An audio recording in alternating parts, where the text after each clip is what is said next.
Assalamualaikum warahmatullahi wabarakatuh. Selamat pagi teman-teman, salam kenal. Saya Triwulandani, peserta Latsar CPNS 2019 Angkatan 19, NDH 36 dari Kota Balikpapan.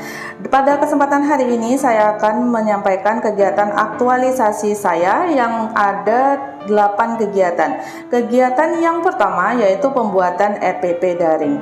Untuk hal pertama yang saya lakukan yaitu konsultasi terlebih dahulu dengan mentor untuk penerapan nilai akuntabilitas.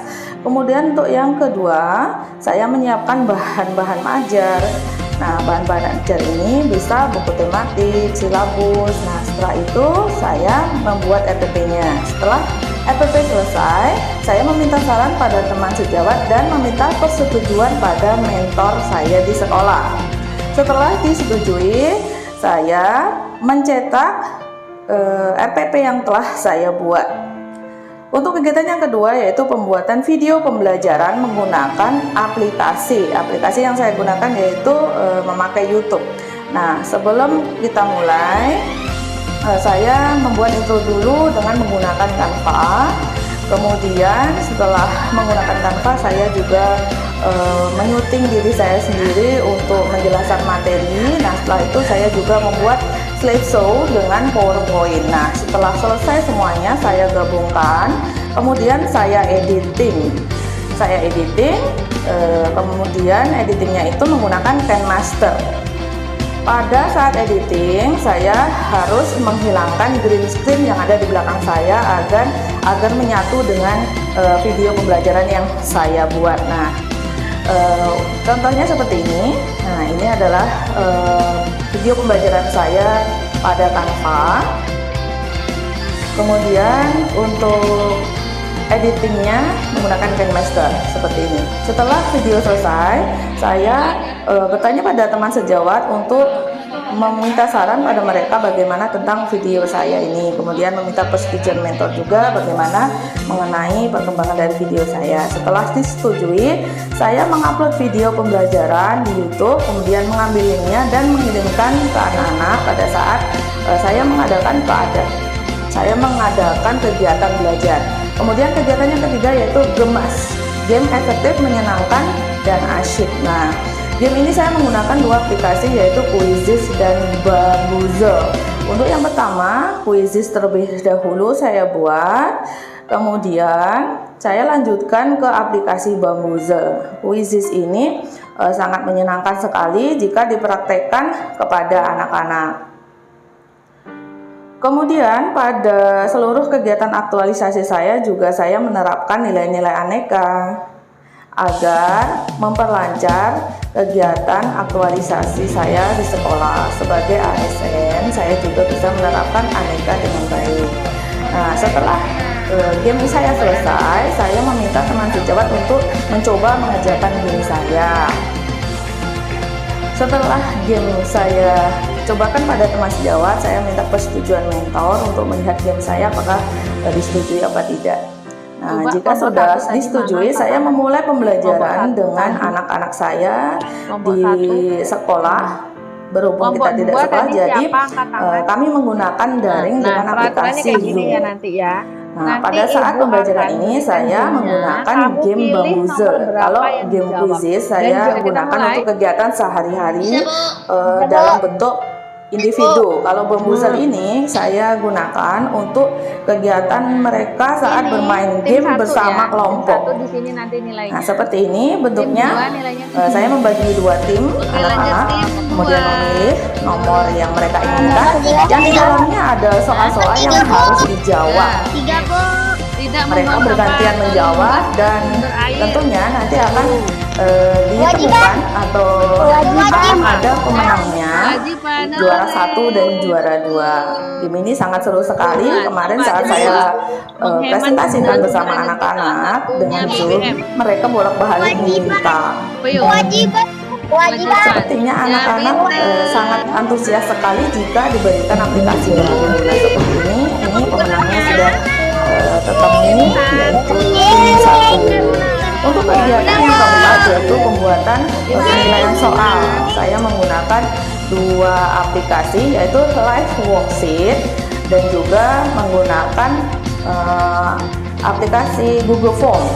Nah, untuk soal yang live worksheet bentuknya seperti ini, saya buat dulu menjadi Word, kemudian dipindah ke PDF.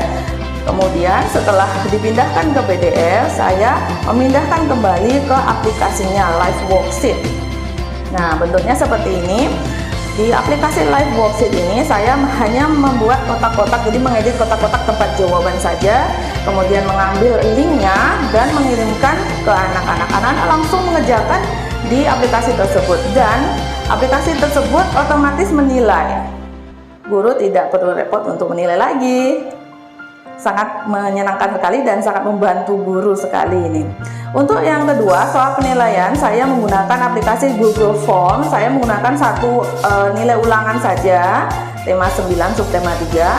Saya ambil linknya, kemudian saya berikan ke anak-anak melalui WhatsApp group, dan setelah itu hasilnya saya download di CSV-nya Google Form. Nah, seperti ini.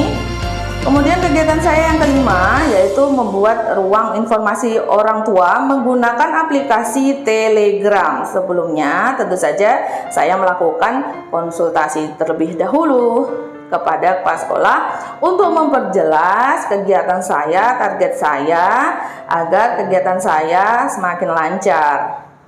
Setelah berkonsultasi, kemudian saya membuat sebuah jadwal kapan saya memberikan info-info tersebut kepada orang tua melalui ruang informasi tersebut, yaitu Telegram. Nah, saya sebelumnya mengadakan sosialisasi terlebih dahulu kepada orang tua, meminta mereka untuk mendownload aplikasi Telegram dari WhatsApp group ini ya. Kemudian setelah mereka sudah mendownload Telegram, saya membuat aplikasi tersebut di Telegram. Bentuknya seperti ini. Nah, ini berisi orang tua saja, anak-anak tidak diperbolehkan masuk sini dikarenakan anak-anak sudah punya grup sendiri yaitu di WhatsApp. Nah, ini bentuk info-info yang saya sebarkan ke orang tua, ada parenting, ada info sekolah, info ujian, seperti itu, dan lebih mudah menurut saya. Kemudian untuk kegiatan ke-6 yaitu order one day one reading. Nah, ini untuk kegiatan saya meningkatkan literasi anak di sekolah. Saya mencari dulu aplikasi yang akan saya gunakan menjadi buku cerita atau e-book. Saya pakai AnyFlip. Jadi cari dulu buku dalam bentuk PDF, kemudian dimasukkan kepada AnyFlip. Setelah itu dibentuk seperti ini. Nah, nanti saya ambil linknya, kemudian saya buat jadwal kapan saya harus menyebarkan buku cerita tersebut kepada anak-anak. Nah, anak-anak di sini membaca sesuai dengan jadwal bacaan mereka. Mereka sudah mengetahui kapan mereka baca. Setelah membaca, dia membuat listen learn.